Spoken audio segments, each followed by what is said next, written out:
अस्सलाम वालेकुम नाज़रीन, मैं हूँ मोहम्मद और हमारे सामने बैठे हैं सैयद अब्दुल वारिस। आज हम इनसे खट्टे, मीठे और कड़वे सवाल पूछने वाले हैं। चले आइए पूछते हैं। अस्सलाम वालेकुम सर। वालेकुम सलाम वरहमतुल्लाहि वबरकातुहू। सर अब्दुल वारिस, ये हमारे पेरेंट्स हमें क्यों मीठे से मना करते हैं? आपने सवाल किया है कि पेरेंट्स मीठा खाने से और चॉकलेट खाने से मना क्यों करते हैं, बहुत ज़्यादा मना करते हैं।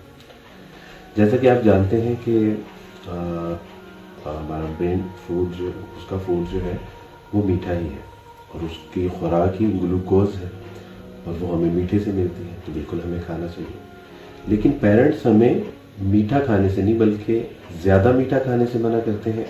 तो उसकी वजह ये है कि excess of everything is bad. हर चीज़ की ज़्यादती बुरी होती है और जब हम ज़्यादा मीठा खाते हैं तो सैचुरेटेड फैट होता है उसमें, और एक्स्ट्रा ऑर्डिनरी जब हम शुगर लेते हैं, इंटेक करते हैं, तो उससे हम मोटापा भी हो जाता है, उससे जो है वो शुगर भी हो सकती है। और सबसे बड़ा नुकसान उसका ये होता है कि हमारे दांत अफेक्ट होते हैं, हमारे दांतों में दर्द शुरू हो जाता है, दांतों में कीड़ा लग जाता है। तो चूँकि पेरेंट्स हमसे मोहब्बत करते हैं, हमसे प्यार करते हैं, वो हमें हमारी खैर ख्वाही चाहते हैं, इसलिए वो हमें मना करते हैं। वैसे सर ये मुझे थोड़ा बहुत इसका पता है। सर वैसे मैंने आपसे बहुत ज़रूरी बात करनी है कि हमारे पेरेंट्स हमारे ऊपर गुस्सा क्यों करते हैं? बहुत अहम सवाल है कि हमारे पेरेंट्स हमारे ऊपर ज़्यादा गुस्सा क्यों करते हैं। बिल्कुल गुस्सा नहीं करना चाहिए, लेकिन आपने कभी इस पे गौर किया कि कभी जब आप अपना होमवर्क कंप्लीट कर लें तो पेरेंट्स गुस्सा होते हैं? नहीं होते। आप जब सुबह वक्त पे उठते हैं, ब्रश करते हैं, नाश्ता करते हैं, यूनिफॉर्म पहनते हैं, स्कूल के लिए रेडी हो जाते हैं, पेरेंट्स गुस्सा करते हैं? बिल्कुल भी नहीं करते। इसी तरह से आप गली में दोस्तों के साथ ज़्यादा टाइम स्पेंड नहीं करते और आपको जितनी परमिशन होती है कि दोस्तों के साथ इतना आप चाहे वो क्रिकेट खेल लें, आप रॉकेट शटल खेल लें, आप टेबल टेनिस, जो भी आपने गेम प्लान की है, जो टाइम पेरेंट्स अलो करते हैं उस टाइम पे अगर आप घर वापस आ जाते हैं तो क्या पेरेंट्स गुस्सा करते हैं? बिल्कुल भी नहीं करते।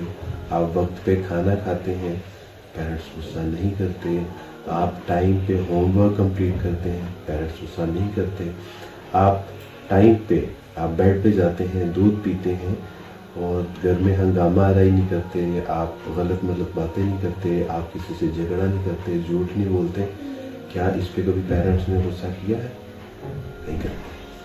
तो जब हम सही काम करते हैं तो पेरेंट्स गुस्सा नहीं करते। पेरेंट्स उसी वक्त गुस्सा करते हैं जब हम कोई ऊट पटांग या कोई गलत काम करते हैं या उनको सताते हैं या डिसोबीडियंस जो है वो अपनी लाइफ में लेके आते हैं, तो उन सारी चीज़ों पे फिर वालिदैन को गुस्सा आता है।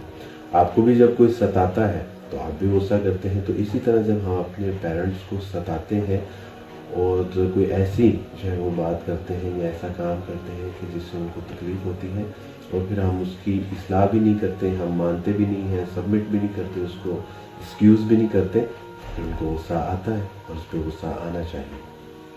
और ये गुस्सा क्यों करते हैं? इसलिए करते हैं कि हम उनके गुस्से से, उनकी नाराज़गी से सबक सीखें। और हमें जो है वो कैसा फील होता है जब हमारे पेरेंट्स जो है वो नाराज़ होते हैं तो हमें अच्छा नहीं लगता। तो वो सिर्फ ये एहसास दिलाने के लिए कि मैं आपसे नाराज़ हूँ, मैं आपसे गुस्सा हूँ, सिर्फ ये एहसास दिलाने के लिए कि आइंदा आप ये काम नहीं करेंगे, तो इसलिए वो गुस्सा करते हैं। अल्हम्दुलिल्लाह जब आप अच्छे काम करते हैं तो आपकी शाबाश भी तो मिलती है। जब आप अच्छी परफॉर्मेंस स्कूल में लेके आते हैं तो शाबाश भी तो मिलती है। तो फिर जब गंदा काम करेंगे तो फिर गुस्सा तो होगा। अगर आप इजाज़त दें तो मैं बात करूं? जी। हमें हमारे पेरेंट्स ये जिन्नात शैतान की बातें क्यों करने से मना करते हैं? That's very good question.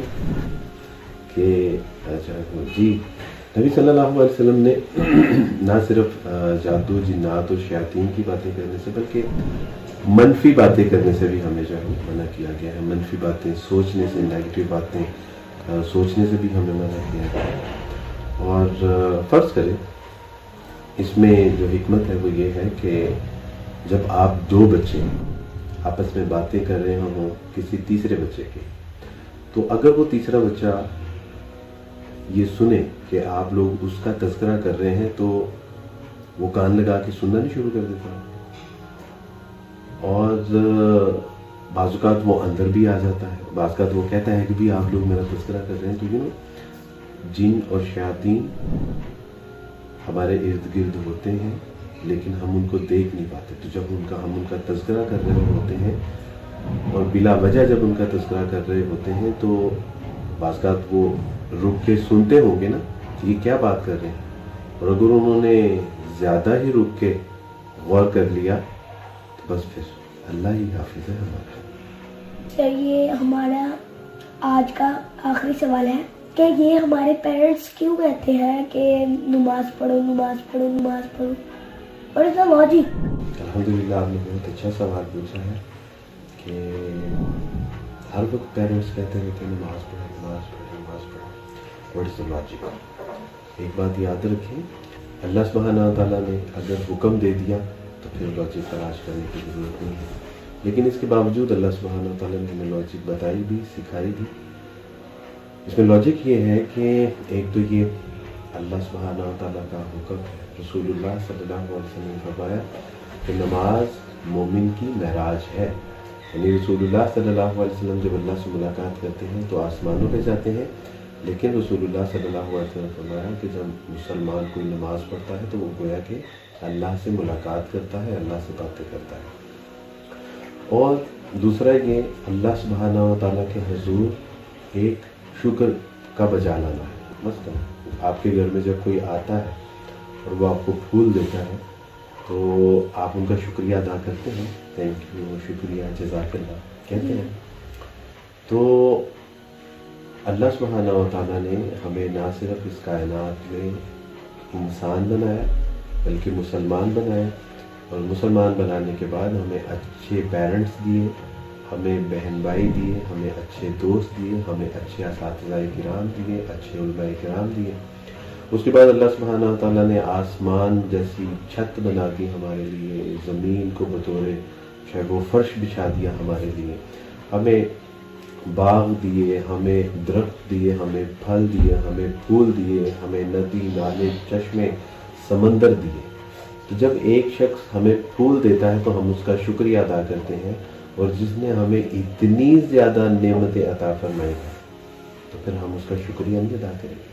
تو نماز دراصل ان تمام نعمتوں کے اوپر اللہ سبحانہ و تعالیٰ جی کا شکریہ ہے.